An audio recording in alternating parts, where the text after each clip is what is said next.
सम्मानित अतिथि के रूप में भारत की आधिकारिक यात्रा पर आई है। यह हमारे लिए खुशी की बात है कि डॉक्टर एक्सन बजट सत्र को देखने के लिए यहाँ उपस्थित है। माननीय डॉक्टर तुल्या एक्सन शुक्रवार दिनांक 19 जुलाई 2024 को भारत पहुंची। उन्होंने 21 जुलाई 2024 को आगरा का भ्रमण किया और इस समय वह विशेष बॉक्स में आसीन है।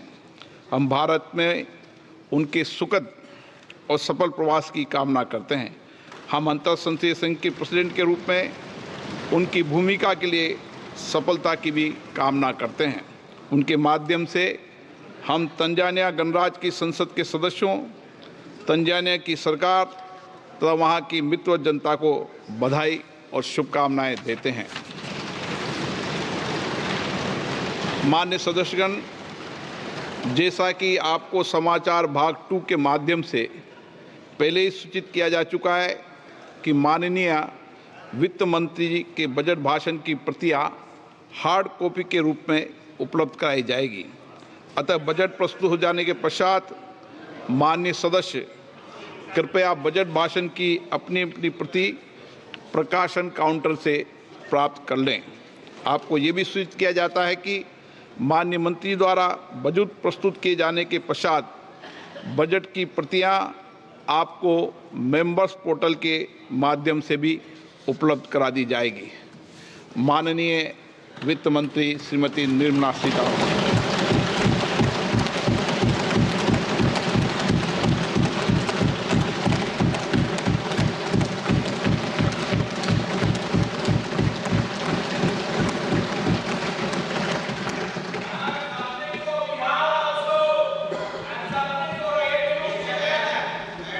Honorable Speaker, I present the budget for 24-25.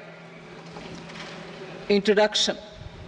The people of India have reposed their faith in the government led by Honorable Prime Minister Shri Narendra Modi and re-elected it for a historic third term under his leadership.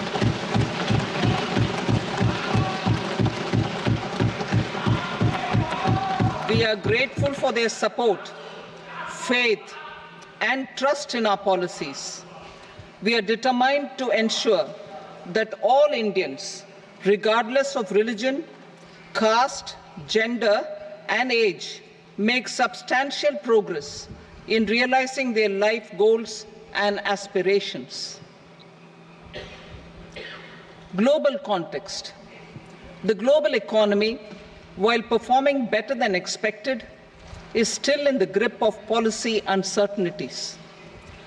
Elevated asset prices, political uncertainties, and shipping disruptions continue to pose significant downside risks for growth and upside risks to inflation. In this context, India's economic growth continues to be the shining exception and will remain so in the years ahead.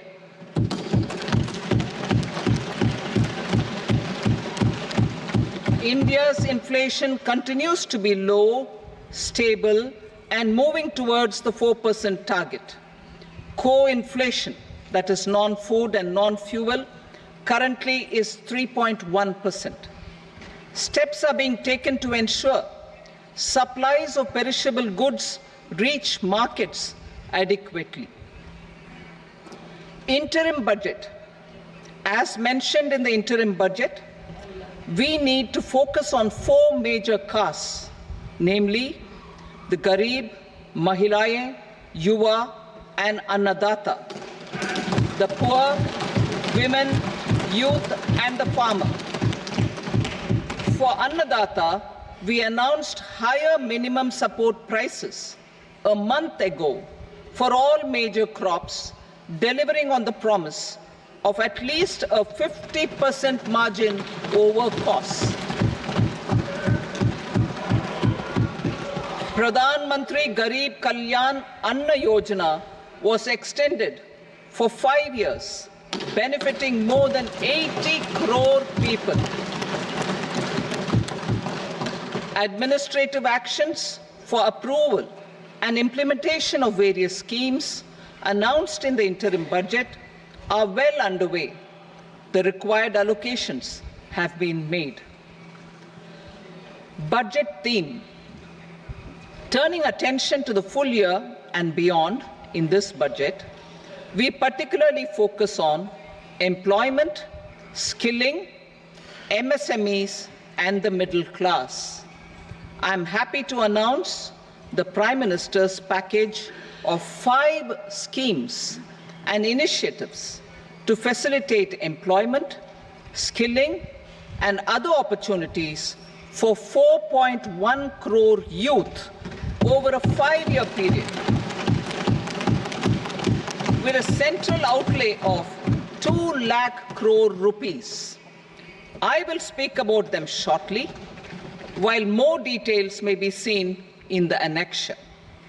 This year, I've made a provision of 1.48 lakh rupees, 1.48 lakh crore rupees for education, employment, and skilling. Budget priorities. The people have given a unique opportunity to our government to take the country on the path of strong development and an all-round prosperity. In the interim budget, we promise to present a detailed roadmap for our pursuit of Vikasit Bharat. In line with the strategy set out in the interim budget, this budget envisages sustained efforts on the following 9 priorities for generating ample opportunities for all. Number 1, productivity and resilience in agriculture. Number 2, employment and skilling. Number 3, inclusive human resource development and social justice. 4, manufacturing and services. 5, urban development. 6, energy security. 7, infrastructure. 8, innovation, research and development. And 9, next generation reforms. Subsequent budgets will build on these and add more priorities and actions. A more detailed formulation will be carried out as part of the economic policy framework, about which I will speak later in this speech. This budget details some of the specific actions to be initiated in the current year towards fulfillment of these priorities, with potential for transformative changes. The budget also covers some of the previously made announcements, with intent to strengthen them and step up their implementation for expediting our journey towards the goal of Vikasit Bharat. Priority 1, productivity and resilience in agriculture. Transforming agricultural research. Our government will undertake a comprehensive review of the agricultural research setup to bring the focus on raising productivity and developing climate-resilient varieties.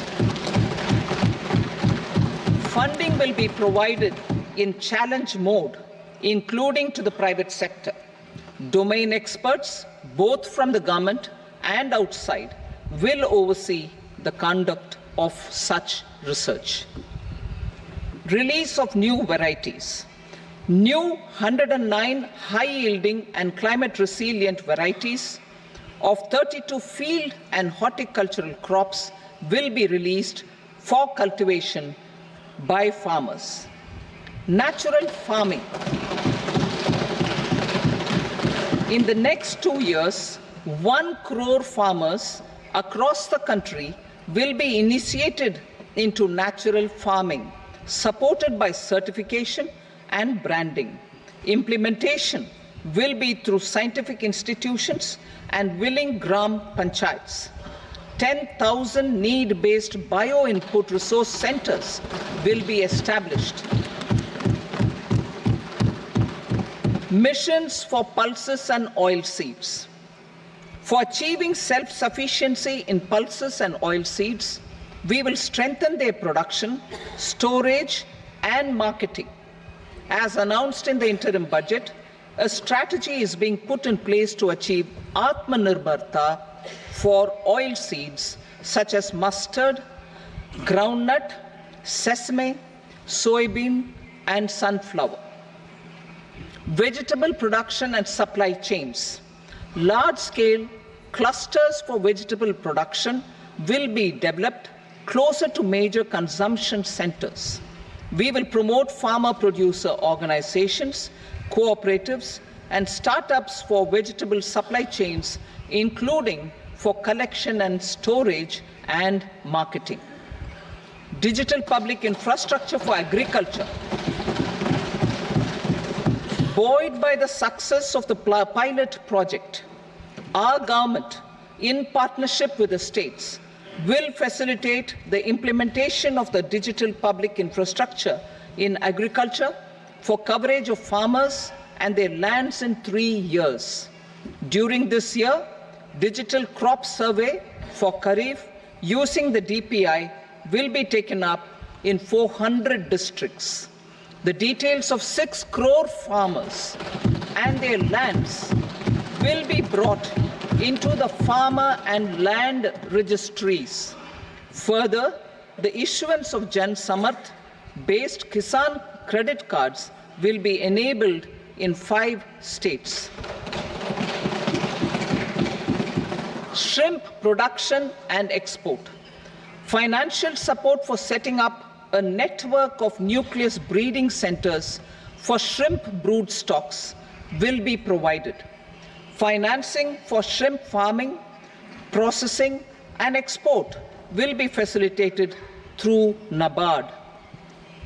National cooperation policy.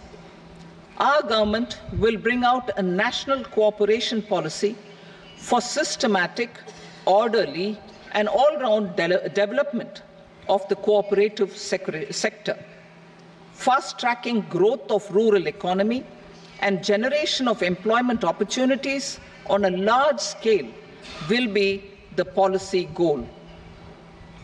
This year, I have made a provision of 1.52 lakh crore rupees for agriculture and allied sectors.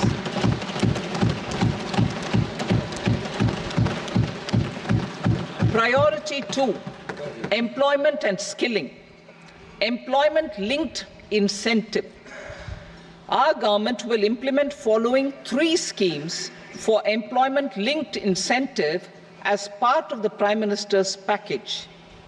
These will be based on enrollment in the EPFO and focus on recognition of first-time employees and support to employees and employers. Scheme A, first-timers.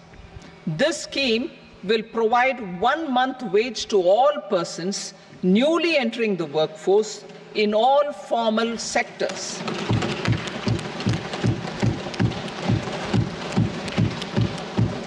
Direct benefit transfer of 1 month's salary in 3 installments to first-time employees as registered in the EPFO will be up to 15,000 rupees. The eligibility limit will be a salary of 1 lakh per month. The scheme is expected to benefit 210 lakh youths.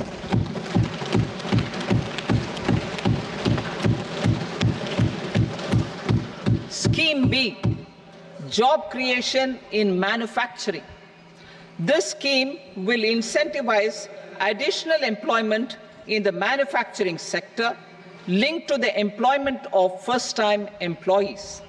An incentive will be provided at specified scale directly both to the employee and the employer with respect to the EPFO contribution in the first 4 years of employment. The scheme is expected to benefit 30 lakh youth entering employment and their employers.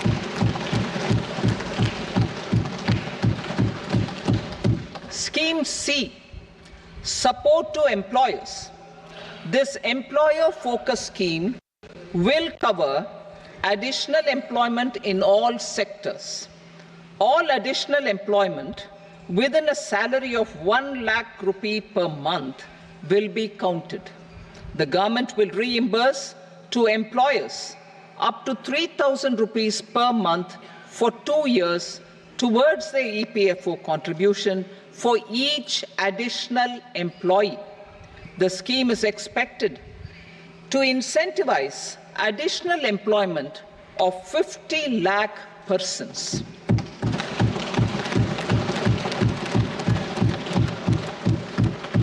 Participation of women in the workforce. We will facilitate higher participation of women in the workforce through setting up of working women hostels in collaboration with industry and establishing creches. In addition, the partnership will seek to organize women-specific skilling programs and promotion of market access for women SHG enterprises. Skilling program. I'm happy to announce a new centrally sponsored scheme as the fourth scheme under the Prime Minister's package for skilling in collaboration with state governments and industry. 20 lakh youth will be skilled over a 5-year period.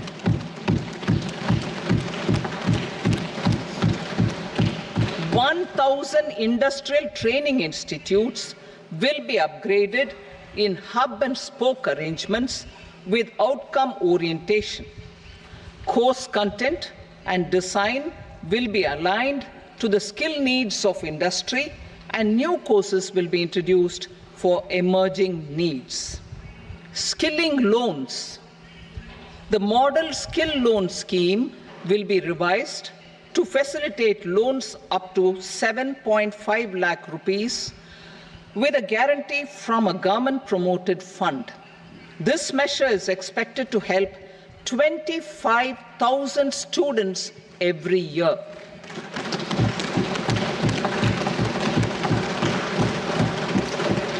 Education loans.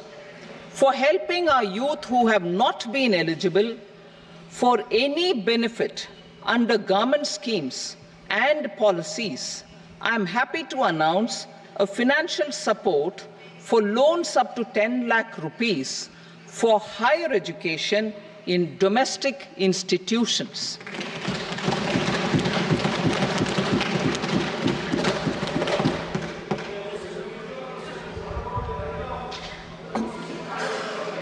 E-vouchers for this purpose.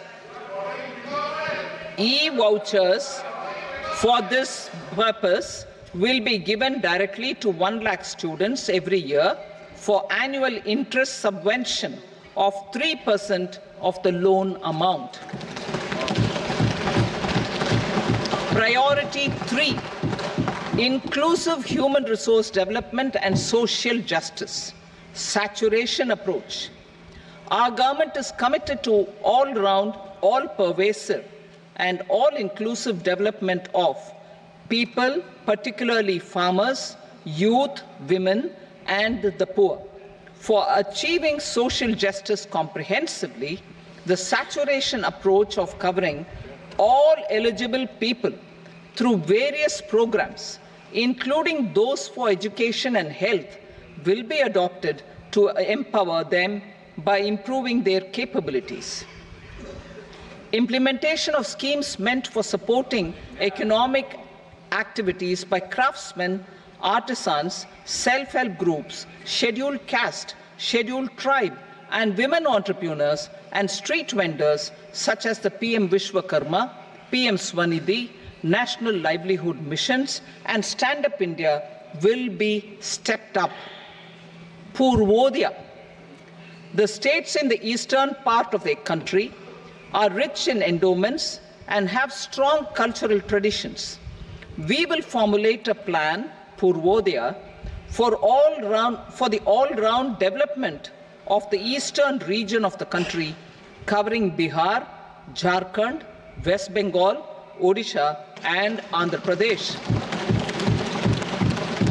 This will cover human resource development, infrastructure, and generation of economic opportunities to make the region an engine to attain Vikasit Bharat.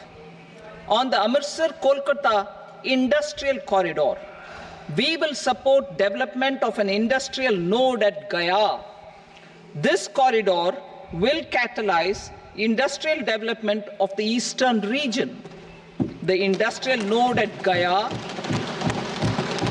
will also be a good model for developing our ancient centers of cultural importance into future centers of modern economy.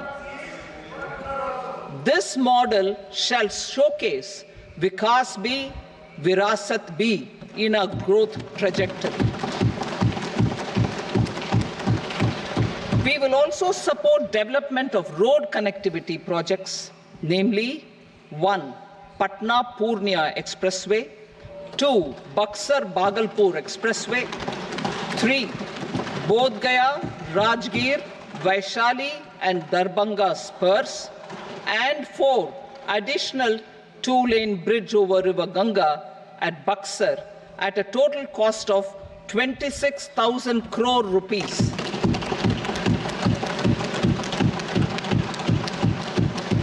Power projects, including setting up of a new 2,400 megawatt power plant at Pir Painti, will be taken up at a cost of 21,400 crore rupees. New airports, medical colleges, and sports infrastructure in Bihar will be constructed. An additional allocation to support capital investments will be provided. The requests of Bihar government for external assistance from multilateral development banks will be expedited.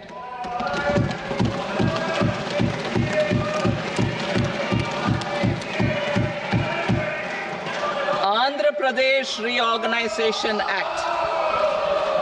Our government has made concerted efforts to fulfill the commitments in Andhra Pradesh Reorganization Act.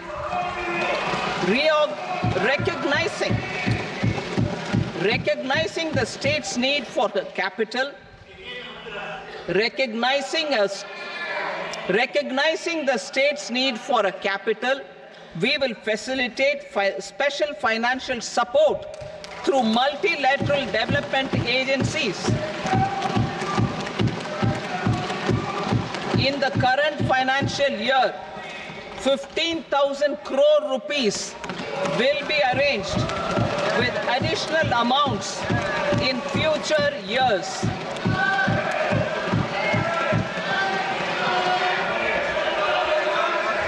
Our government is fully committed to financing and early completion of the Polavaram irrigation project, which is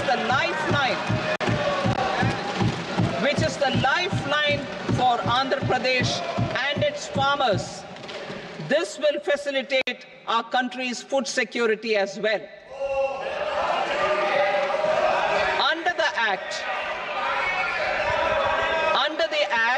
Andhra Pradesh Reorganization Act, for promoting industrial development, funds will be provided for essential infrastructure such as water, power, railways, and roads.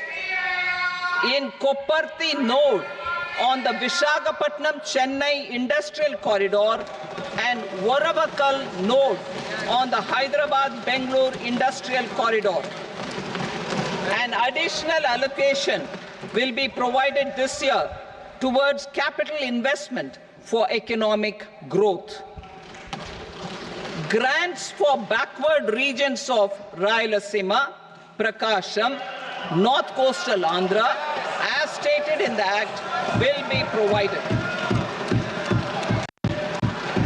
PM Awas Yojana.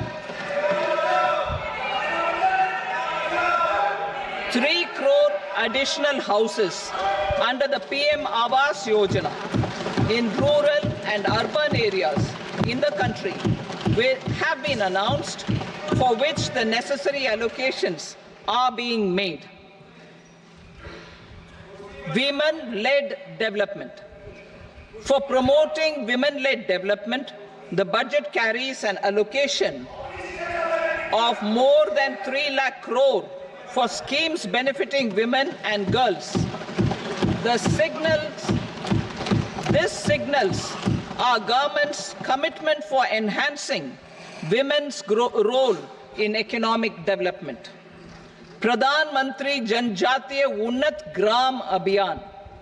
For improving the socio-economic condition of tribal communities, we will launch the Pradhan Mantri Janjatiya Unnat Gram Abhiyan by adopting saturation coverage for tribal families in tribal majority villages and aspirational districts.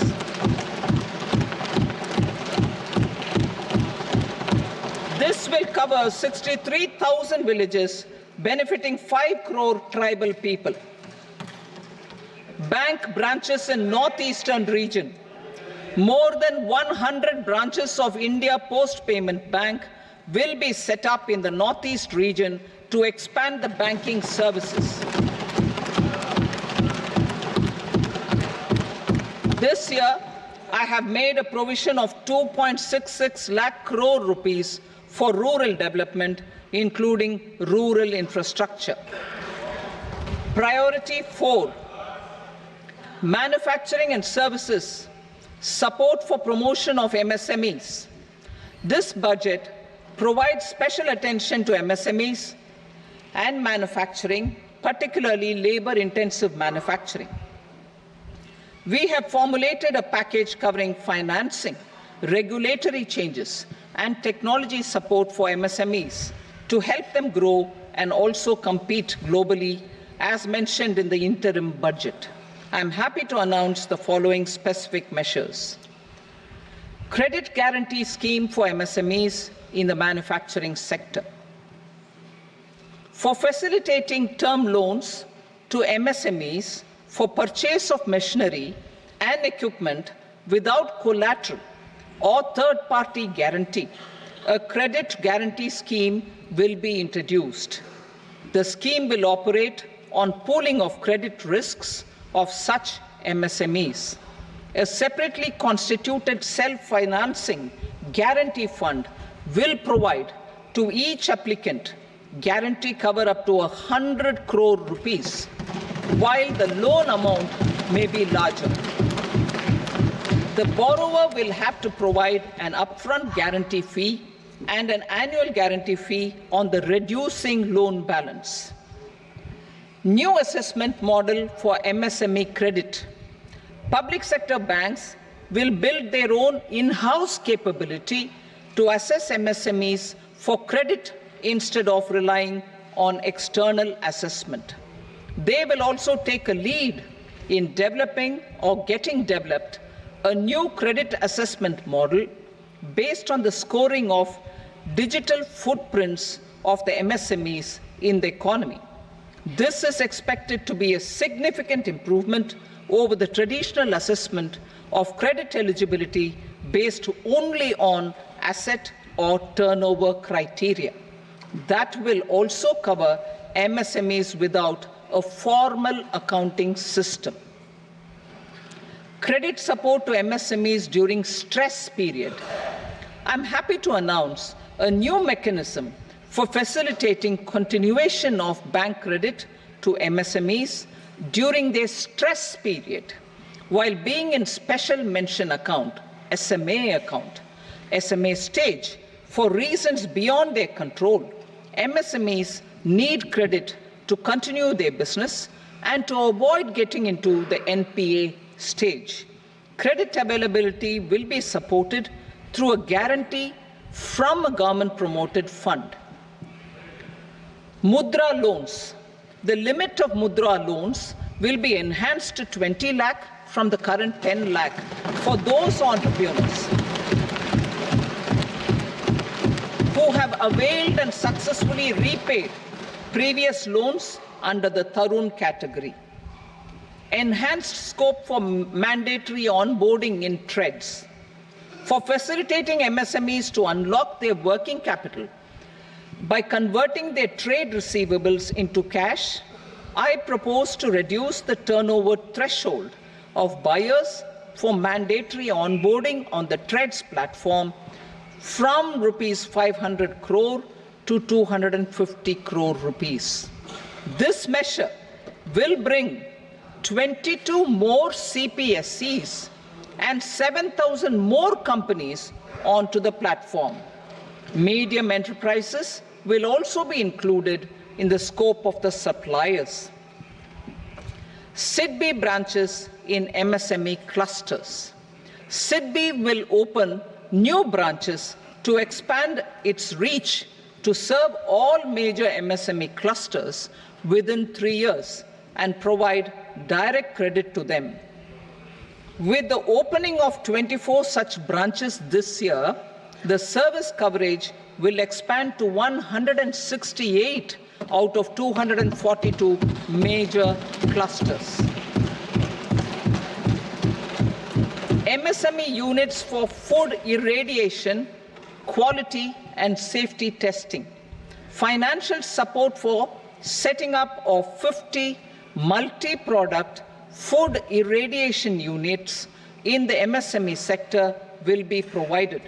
Setting up of 100 food quality and safety testing labs with NABL accreditation will be facilitated. E-commerce export hubs. To enable MSMEs and traditional artisans to sell their products in international markets, e-commerce export hubs will be set up in public-private partnership mode.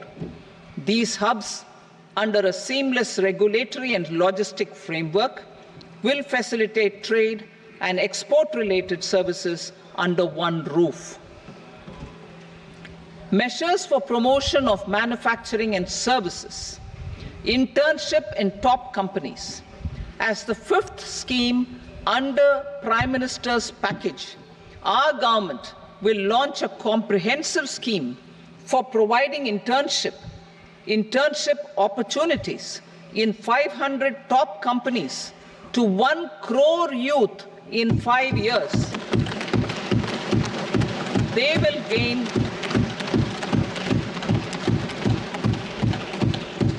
will gain exposure for 12 months to real-life business environment, varied professions, and employment opportunities. An internship allowance of 5,000 per month, 5,000 rupees per month, along with a one-time assistance of 6,000 rupees will be provided. Companies will be expected to bear the training cost and 10% of their internship cost from their CSR funds. Industrial parks. Our government will facilitate development of investment-ready, plug-and-play industrial parks with complete infrastructure in or near 100 cities in partnership with the states and private sector by better using town planning schemes. 12 industrial parks under the National Industrial Corridor Development Program also will be sanctioned.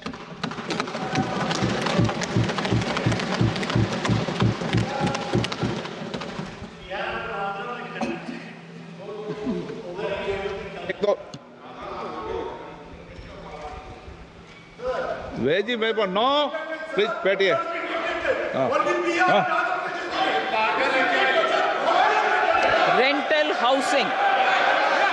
Rental housing with dormitory type accommodation for industrial workers will be, just 1 minute.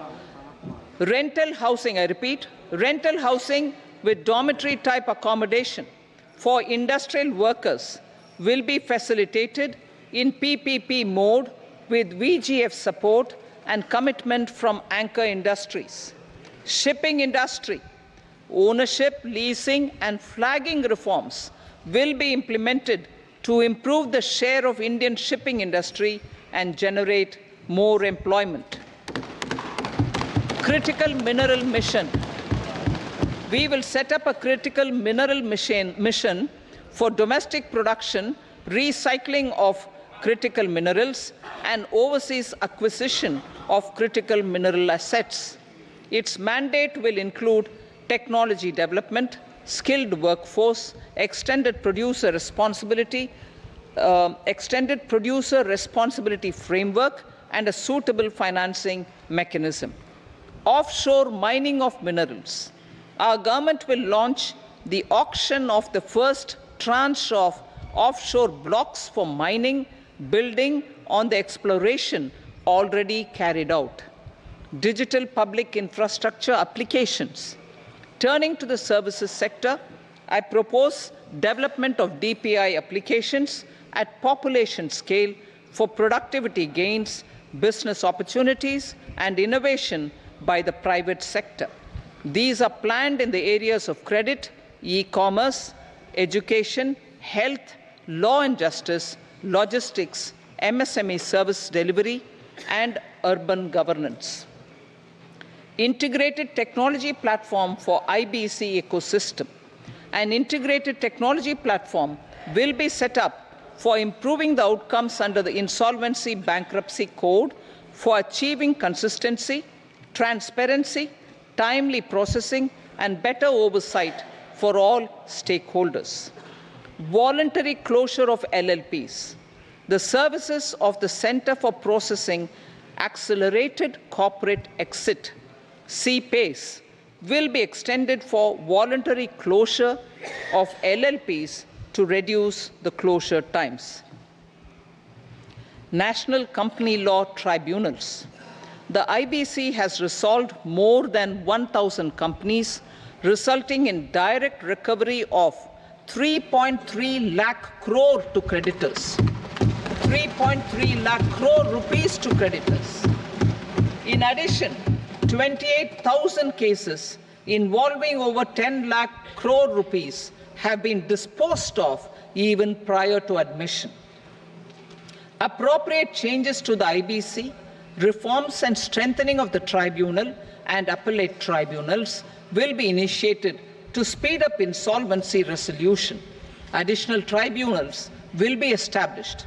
Out of those, some will be notified to decide cases exclusively under the Companies Act. Debt recovery. Steps for reforming and strengthening debt recovery tribunals will be taken. Additional tribunals will be established to speed up recovery. Priority 5, urban development. Cities as growth hubs. Working with states, our government will facilitate development of cities as growth hubs. This will be achieved through economic and transit planning and orderly development of peri-urban areas utilizing town planning schemes. Creative redevelopment of cities. For creative brownfield redevelopment of existing cities with a transformative impact, our government will formulate a framework for enabling policies, market-based mechanisms, and regulation. Transit-oriented development. Transit-oriented development plans for 14 large cities with a population above 30 lakh will be formulated, along with an implementation and financing strategy. Urban housing. Under the PM Awas Yojana, Urban 2.0, housing needs of 1 crore urban poor and middle-class families will be addressed with an investment of 10 lakh crore rupees. This will include the central assistance of 2.2 lakh crore rupees in the next 5 years. A provision of interest subsidy to facilitate loans at affordable rates is also envisaged. In addition, enabling policies and regulations for efficient and transparent rental housing markets with enhanced availability will also be put in place. Water supply and sanitation. In partnership with state governments and multilateral development banks, we will promote water supply sewage treatments and solid waste management projects, and services for 100 large cities through bankable projects. These projects will also envisage use of treated water for irrigation and filling up of tanks in nearby areas. Street markets. Building on the success of PM Swanidhi scheme in transforming the lives of street vendors, our government envisions a scheme to support each year, over the next 5 years, the development of 100 weekly haats or street food hubs in select cities. Stamp duty. We will encourage states which continue to charge high stamp duty to moderate the rates for all and also consider further lowering duties for properties purchased by women. This reform will be made an essential component of urban development schemes. Priority 6, energy security, energy transition. In the interim budget, I had announced our strategy to sustain high and more resource-efficient economic growth, along with the energy security in terms of availability, accessibility, and affordability. We will bring out a policy document on appropriate energy transition pathways that balances the imperatives of employment, growth, and environmental sustainability. PM Surya Ghar Muft Bijli Yojana. PM Surya Ghar Muft Bijli Yojana. In line with the announcement in the interim budget,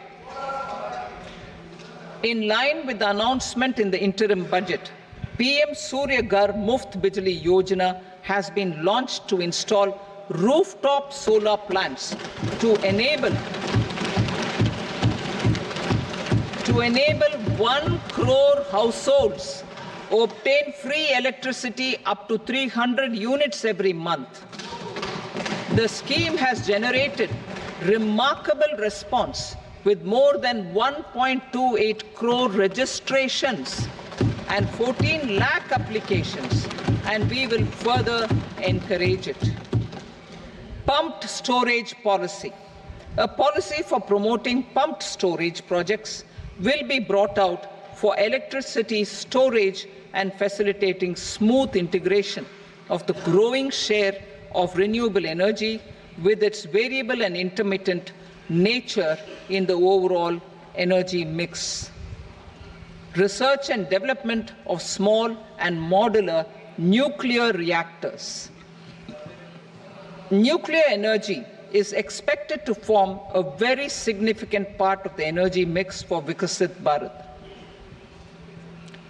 Towards that pursuit, our government will partner with the private sector for 1. Setting up Bharat Small Reactors, 2. Research and development of Bharat Small Modular Reactor, and 3. Research and development of newer technologies for nuclear energy. The R&D funding announced in the interim budget will be made available for this sector also. Advanced ultra supercritical thermal power plants. The development of indigenous technology for advanced ultra supercritical thermal power plants with much higher efficiency has been completed.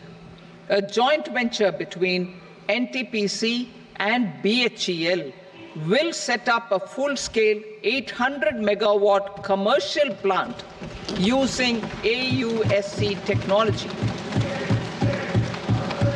The government will provide the required fiscal support. Moving forward, development of indigenous capacity for the production of high-grade steel and other advanced metallurgy materials for these plants will result in strong spin-off benefits for the economy. Roadmap for hard-to-abate industries. A roadmap for moving the hard-to-abate industries from energy efficiency targets to emission targets will be formulated. Appropriate regulations for transition of these industries from the current perform, achieve, and trade mode to Indian carbon market mode will be put in place.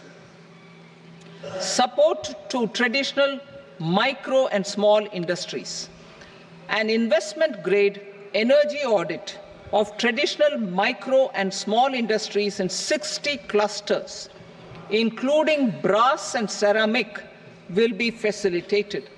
Financial support will be provided for shifting them to cleaner forms of energy and implementation of energy efficiency measures.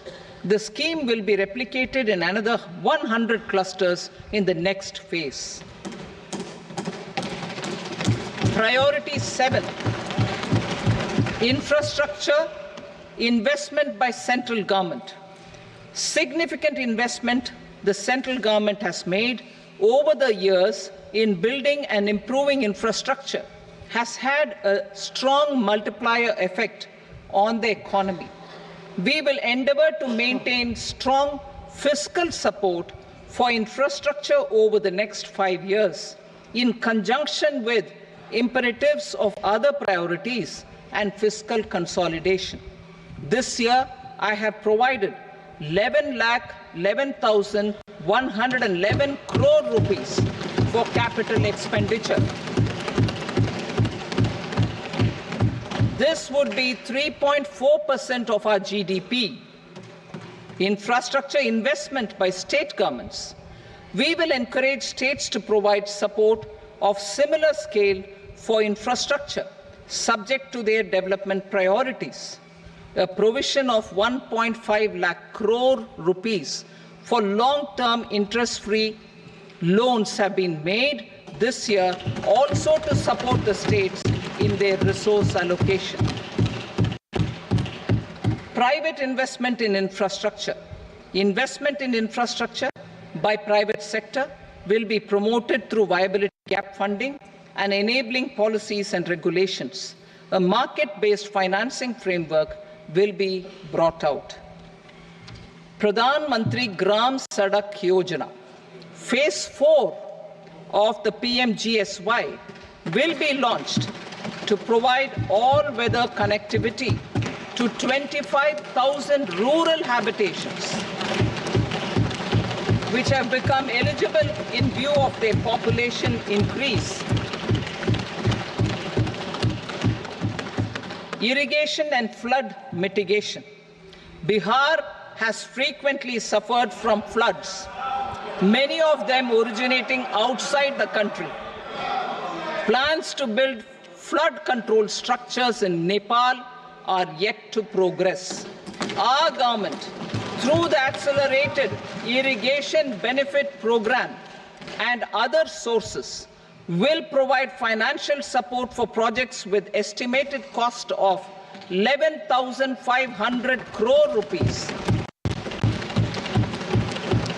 such as the Kosi-Michi intra-state link and 20 other ongoing and new schemes, including barrages, river pollution abatement, and irrigation projects.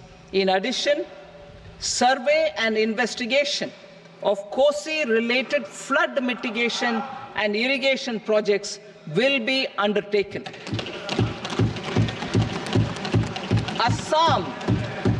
Assam grapples with floods every year by the Brahmaputra River and its tributaries originating outside India. We will provide assistance to Assam for flood management and related projects.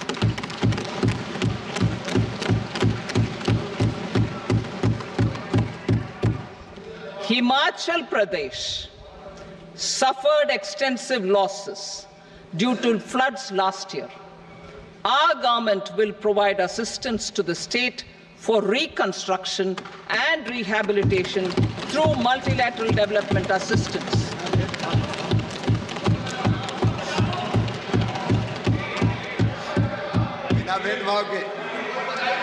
Uttarakhand Uttarakhand too suffered losses due to cloudbursts and massive landslides. We will provide assistance to the state.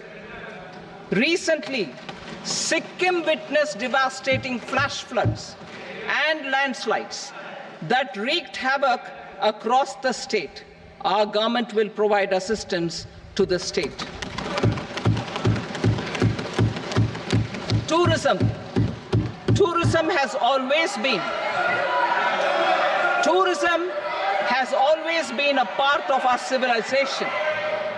Our efforts in positioning India as a global tourist destination will also create jobs, stimulate investments, and unlock economic opportunities for other sectors. In addition to the measures outlined in the interim budget, I propose the following measures. Vishnupad Temple at Gaya and Mahabodhi Temple at Bodh Gaya in Bihar are of immense spiritual significance. Comprehensive development of Vishnupad Temple Corridor and Mahabodhi Temple Corridor will be supported, modeled on the successful Kashi Vishwanath Temple Corridor to transform them into world-class pilgrim and tourist destinations. Rajgir holds immense religious significance for Hindus, Buddhists and Jains. The 20th Tirthankara Muniswarata temple in the Jain temple complex is ancient. The Saptarishi or the 7 hot springs form a warm water Brahmkund that is sacred. A comprehensive development initiative for Rajgir will be undertaken. Our government will support the development of Nalanda as a tourist center, besides reviving Nalanda University to its glorious stature. Odisha's scenic beauty, temples, monuments, craftsmanship, wildlife sanctuaries, natural landscapes, and pristine beaches make it an ultimate tourism destination. Our government will provide assistance for their development to Odisha as well. Priority 8, innovation, research and development. We will operationalize the Anusandhan National Research Fund for basic research and prototype development. Further, we will set up a mechanism for spurring private sector-driven research and innovation at commercial scale with a financing pool of 1 lakh crore rupees in line with the announcement in the interim budget. Space economy.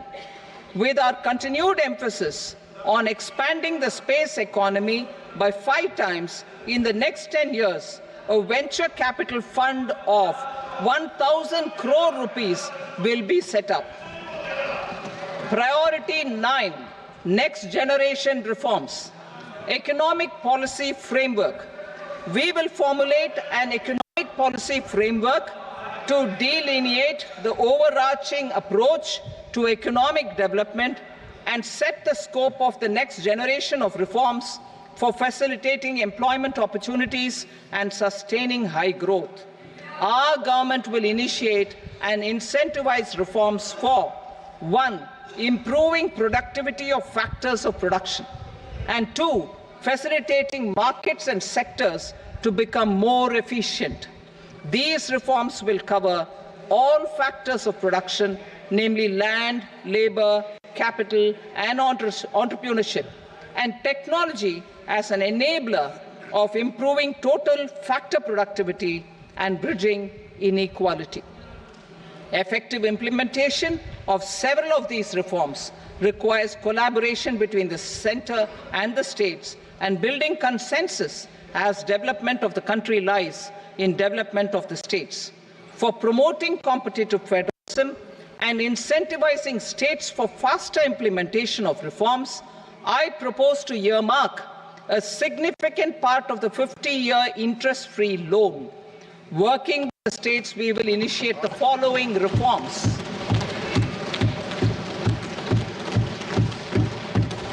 Land-related reforms and actions, both in the rural and urban areas, will cover land administration, will cover 1. Land administration, planning and management, and 2. Urban planning usage and building bylaws.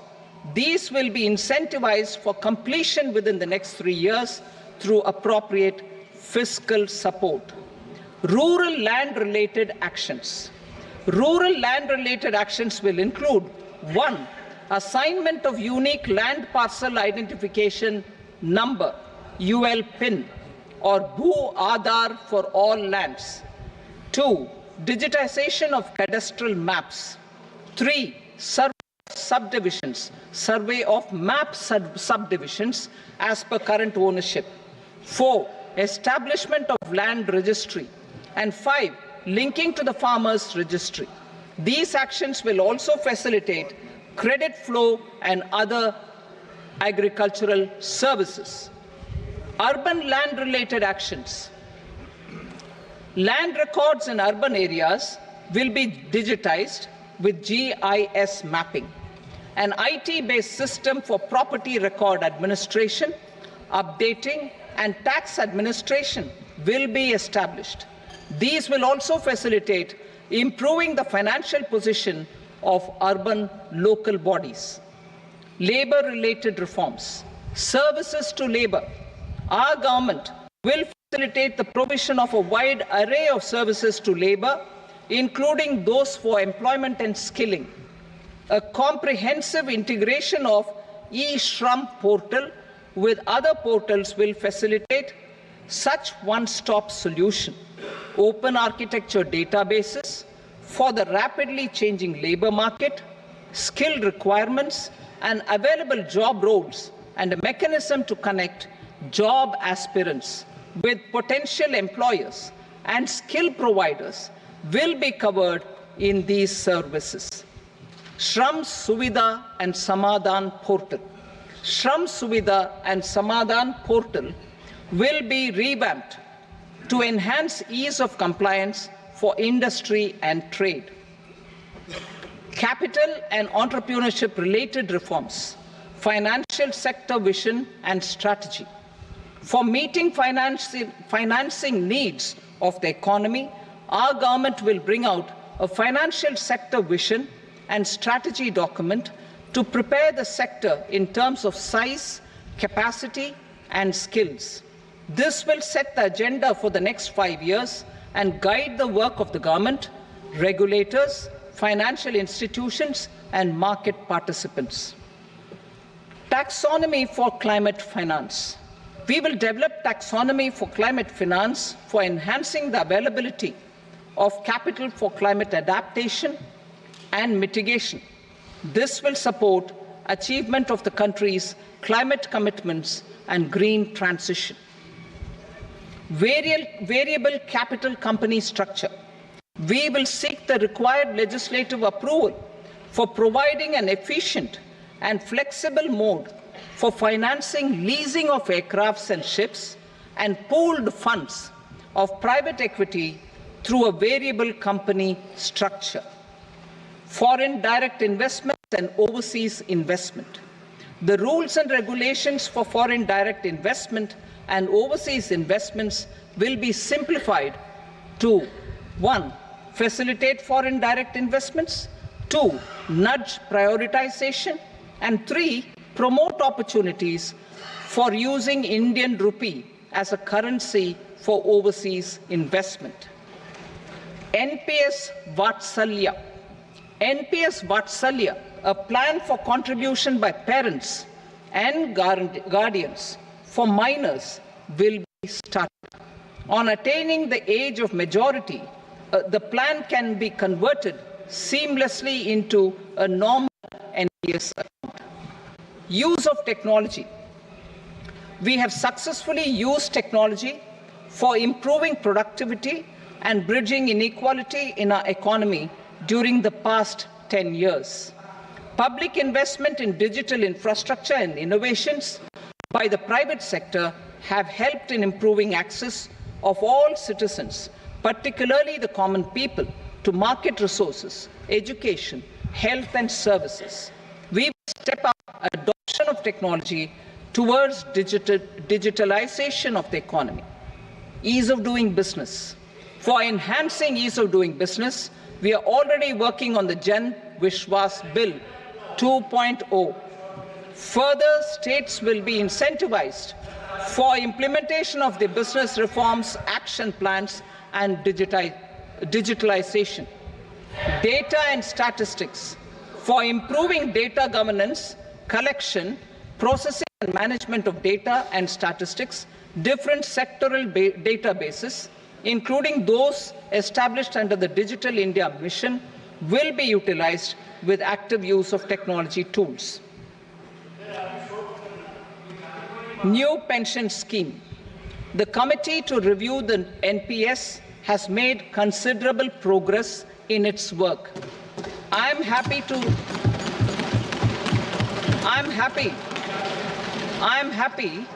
that the staff side of the National Council of the Joint Consultative Machinery for Central Government Employees has taken a constructive approach.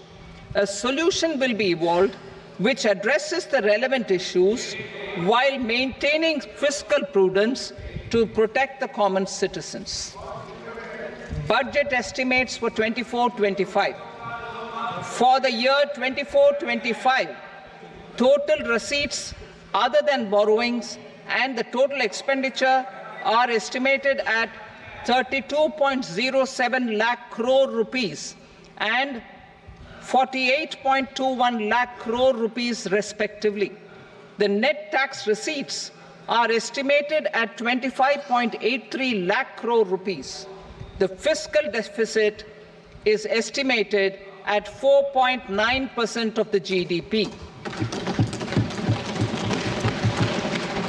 The gross and the net market borrowings through dated securities during 24-25 are estimated at 14.01 lakh crore rupees and 11.63 lakh crore rupees respectively. Both will be less than that in 23-24. The fiscal consolidation path announced by me in 2021 has served our economy very well, and we aim to reach the deficit below 4.5% next year. The government is committed to staying the course. From 2026-27 onwards, our endeavor will be to keep the fiscal deficit each year such that the central government's debt will be on a declining path as percentage of GDP. I will now move to Part B.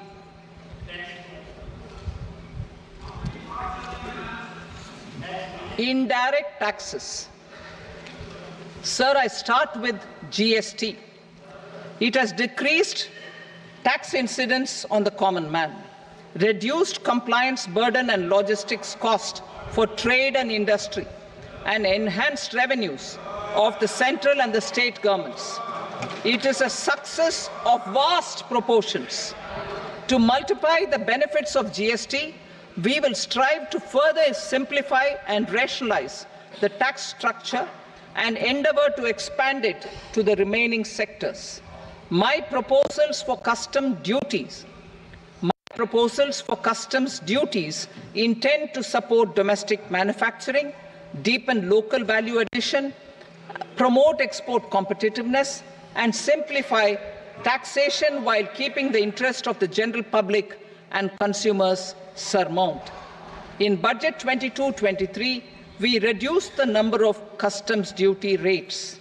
I propose to undertake a comprehensive review of the rate structure over the next 6 months to rationalize and simplify it for ease of trade, removal of duty inversion, and reduction of disputes. I shall now take up sector-specific customs duty proposals. Medicine and medical equipments.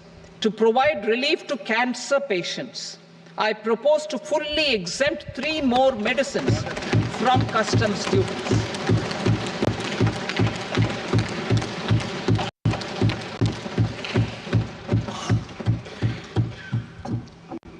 I also propose changes in the BCD on X-ray tubes and flat panel detectors for use in medical X-ray machines under the phased manufacturing program so as to synchronize them with the domestic capacity addition. Mobile phone and related parts. With a 3-fold increase in domestic production and almost a 100-fold jump in exports of mobile phones over the last 6 years, the Indian mobile industry has matured. In the interest of consumers, I now propose to reduce the BCD on mobile phone, mobile PCBA, and mobile charger to 15%. Critical minerals. Minerals such as lithium, copper, cobalt, and rare earth elements are critical for sectors like nuclear energy, renewable energy, space, defense, telecommunications, and high-tech electronics. I propose to fully exempt customs duties on 25 critical minerals and reduce BCD on 2 of them. This will provide a major fillip to the processing and refining of such minerals and help secure their availability for these strategic and important sectors. Solar energy. Energy transition is critical in the fight against climate change. To support energy transition, I propose to expand the list of exempted capital goods for use in the manufacture of solar cells and panels in the country. Further, in view of sufficient domestic manufacturing capacity of solar gas, glass, and tinned copper interconnect, I propose not to extend the exemption of custom duties provided to them. Marine products. India's seafood exports in the last financial year touched an all-time high of more than 60,000 crores of rupees. Frozen shrimp accounted for about 2/3 of these exports. To enhance their competitiveness, I propose to reduce BCD on certain broodstock, polychaete worms, shrimp, and fish feed to 5%. I also propose to exempt customs duty on various inputs for manufacture of shrimp and fish feed. Leather and textile. Similarly, to enhance the competitiveness of exports in the leather and textile sectors, I propose to reduce BCD on real down-filling material from duck or goose. I am also making additions to the list of exempted goods for manufacture of leather and textile garments, footwear, and other leather articles for export. To rectify inversion in duty, I propose to reduce BCD subject to conditions on methylene diphenyl diisocyanate MDI for manufacture of spandex yarn from 7.5 to 5%.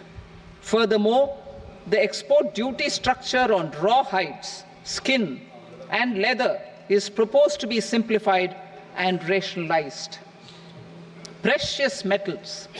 To enhance domestic value addition in gold and precious metal jewelry in the country, I propose to reduce customs duties on gold and silver to 6% and that of platinum to 6.4%. Other metals. Steel and copper are important raw materials. To reduce their cost of production, I propose to remove the BCD on ferronickel and blister copper.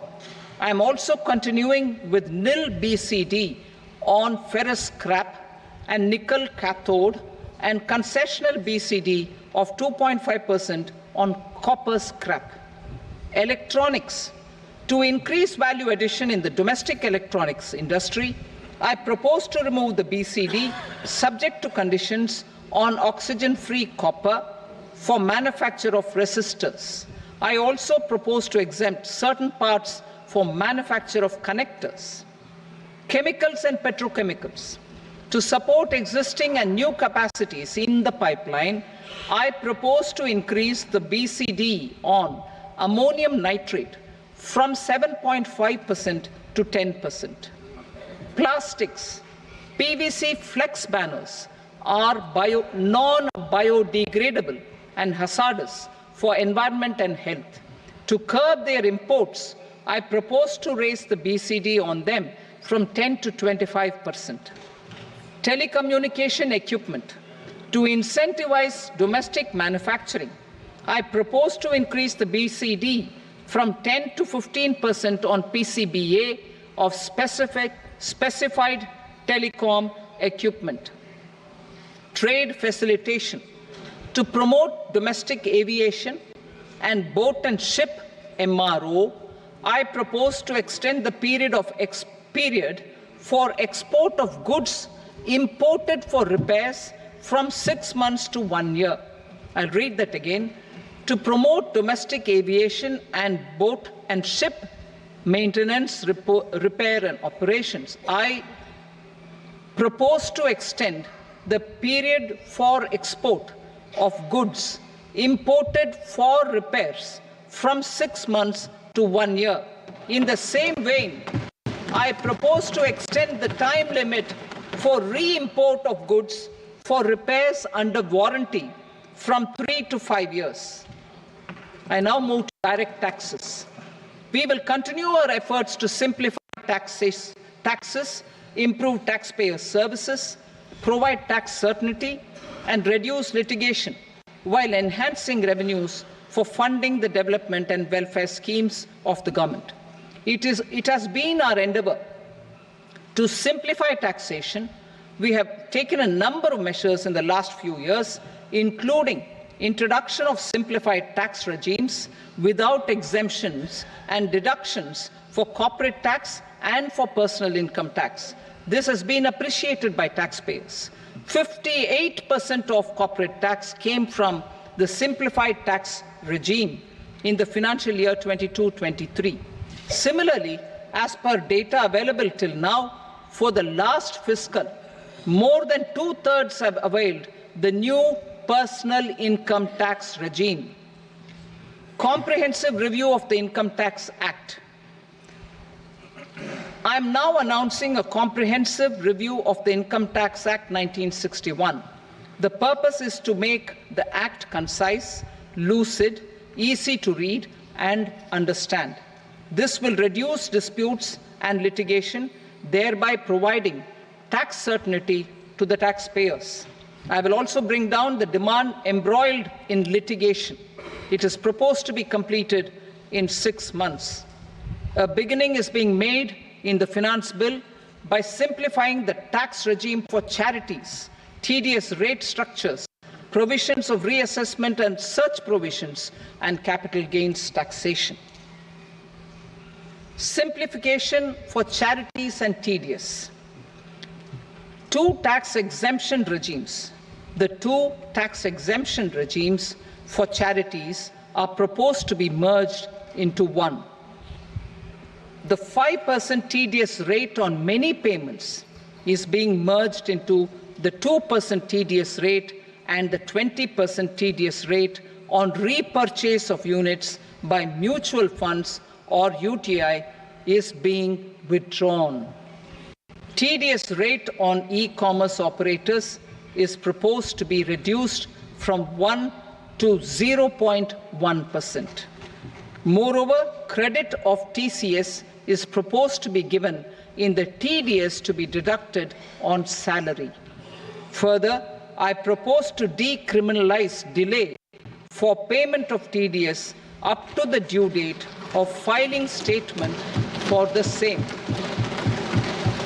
I also plan to provide a standard operating procedure for TDS defaults and simplify and rationalize the compounding guidelines for such defaults.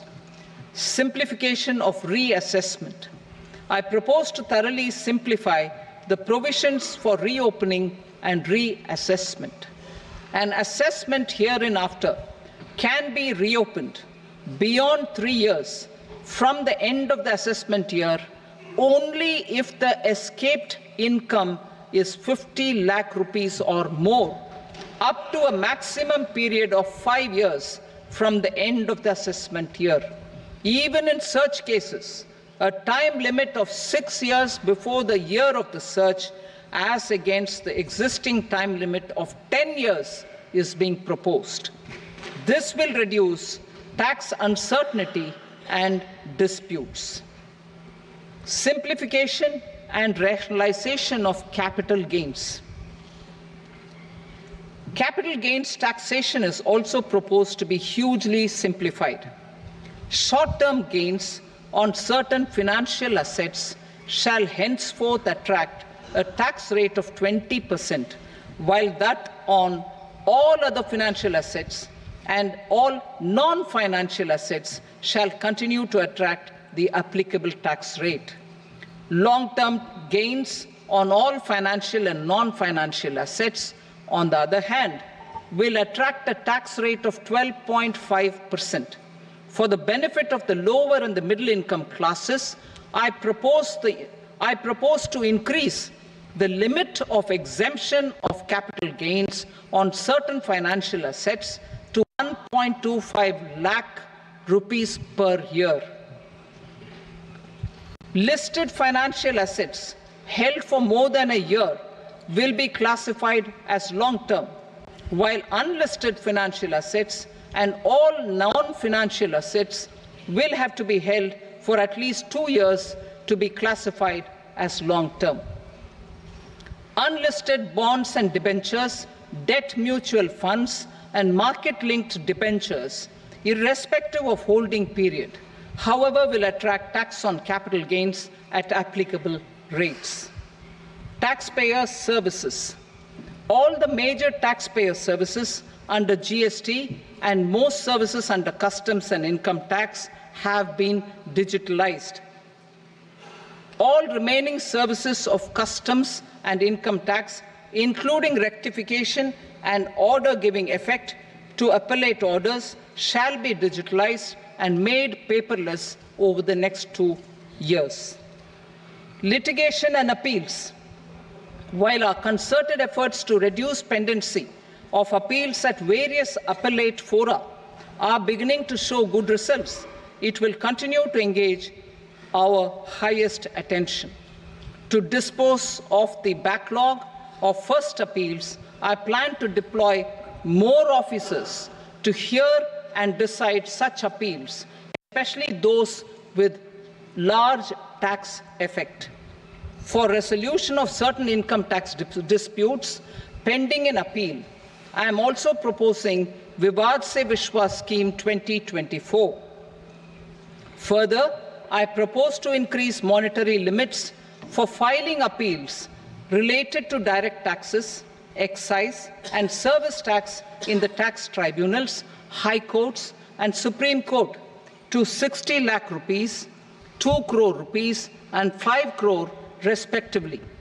With a view to reduce litigation and provide certainty in international taxation, we will expand the scope of safe harbor rules and make them more attractive. We will also streamline the transfer pricing assessment procedure. Employment and investment. I have a few proposals to promote investment and foster employment. First of all, to bolster the Indian startup ecosystem, boost the entrepreneurial spirit, and to support innovation, I propose to abolish the so-called angel tax for all classes of investors. Second, there is tremendous potential for cruise tourism in India. To give a fillip to this employment-generating industry, I am proposing a simpler tax regime for foreign shipping companies operating domestic cruises in the country. Third, India is a world leader in the diamond cutting and polishing industry, which employs a large number of skilled workers. To further promote the development of this sector, we would provide for safe harbor rates for foreign mining companies selling raw diamonds in the country. Fourth, to attract foreign capital for our development needs, I propose to reduce the corporate tax rate on foreign companies from 40 to 35%. Deepening the tax base. I have a couple of proposals for deepening the tax base. First, security transaction tax on futures and options of securities is proposed to be increased to 0.02% and 0.1% respectively. Second, for reasons of equity, I propose to tax income received on buyback of shares in the hands of recipients. Other proposals. To improve social security benefits, deduction of expenditure by employers towards NPS is proposed to be increased from 10 to 14% of the employee's salary.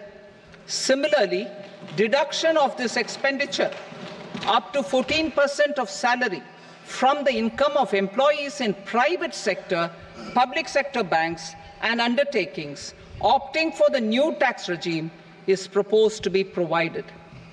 Indian professionals working in multinationals get ESOPs and invest in social security schemes and other movable assets abroad. Non-reporting of such small foreign assets has penal consequences under the Black Money Act. Such non-reporting of movable assets up to 20 lakh rupees is proposed to be depenalized. Other major proposals in the finance bill relate to withdrawal of equalization levy of 2%, expansion of tax benefits to certain funds and entities in IFSCs, and immunity from penalty and prosecution to Benamidar on full and true disclosure so as to improve conviction under the Benami Transaction Prohibition Act 1988. Personal income tax. Coming to personal income tax rates, I have two announcements to make for those opting for the new tax regime.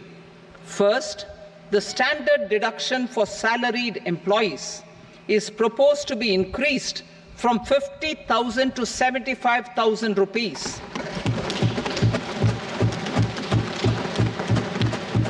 Similarly, deduction on family pension for pensioners is proposed to be enhanced from 15,000 to 25,000 rupees.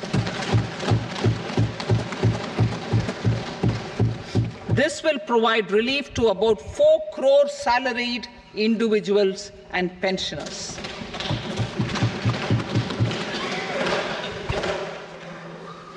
Second, in the new tax regime, the tax rate structure is proposed to be revised as follows: 0 to 3 lakh rupees, nil; 3 to 7 lakh rupees, 5%; 7 to 10 lakh rupees, 10%; 10 to 12 lakh rupees, 15%; 12 to 15 lakh rupees, 20%; and above 15 lakh rupees, 30%. As a result of these changes, a salaried employee in the new tax regime stands to save up to 17,500 rupees in income tax.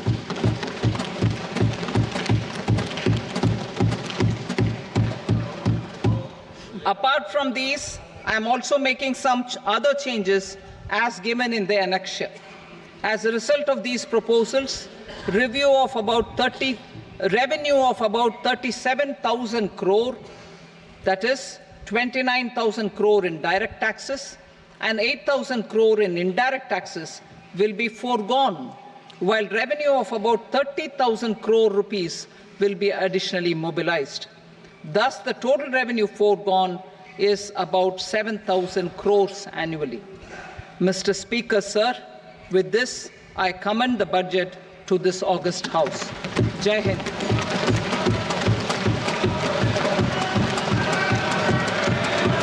Item number 2. Item number 2.